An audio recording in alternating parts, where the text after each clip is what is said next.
And welcome back. Our spotlight story tonight is about bees, lots of bees. Here with the story is Ryan Lancaster.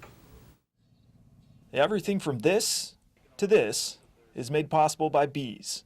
I believe Einstein once said that if the honeybee were to cease to exist, the entire world would go into starvation within 3 or 4 years. I mean, the vast, vast majority of our food source requires either pollination directly or indirectly. That simple fact is the driver behind Kurt Plaisted's business, Grig Apiaries. While some in the bee industry are all about the honey, about 70% of what Grig Apiaries does is on the pollination side. We're basically professional pollinators, but we do produce a fair amount of honey as well, usually about 500 barrels a year. The Moses Lake Company has been around for generations, and Plaisted is slowly taking it over from majority partner Alan Grig, along with Grig's son Travis. As the company does well, we're just sort of buying out his shares and moving them over to us. When you've been working with bees for more than a decade like Plaisted, you're going to get stung a few times. But he'd be the first to tell anyone with a bee phobia not to worry. When you see hives, don't be afraid of them. Hives are far more interested in foraging and collecting pollen than they are with harassing people. I mean, they're out there doing a world of good. Plaisted says bees are a big part of what makes the Columbia Basin an agricultural wonder. Everything from seed crops to fruit is grown here, creating a big demand for what they do. There's almost nothing they can't grow in the Columbia Basin, and so we're pretty busy guys. Here's how the business works. Farmers call Plaisted and, depending on the crop, request X amount of bee colonies per acre.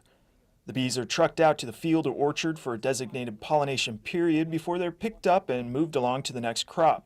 Basically, we move them in when they need them and we move them out when they want them gone. If only it were that simple. The most anxious time for Plaisted and other beekeepers is winter, when bees are put to bed in warehouses.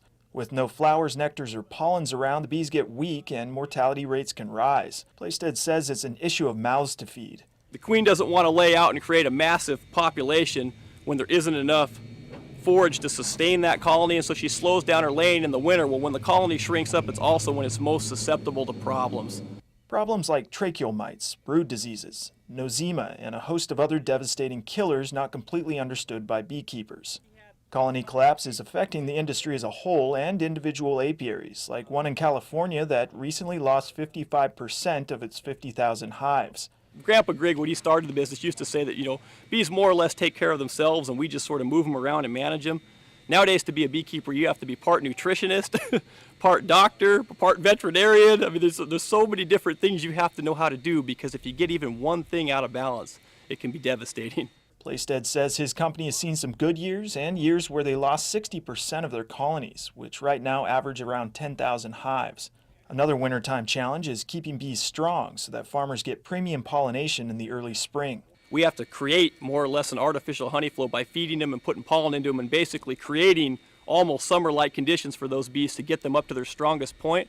It's very expensive to do. Bees from Grig Apiaries pollinate fruit and seed crops from the Washington coast to Montana, but they start the season in February with California almonds. Over 1 million colonies go into the almonds every year, and so there's actually bees come from all over the United States just to pollinate the almonds, because bees make such a massive yield difference. Almond growers say with poor pollination they might see 800 pounds of nuts per acre, while ample pollination might get them as many as 4,000 pounds per acre. So the economic difference is huge. I mean, they pay us well, but it's well worth it if they get good pollination.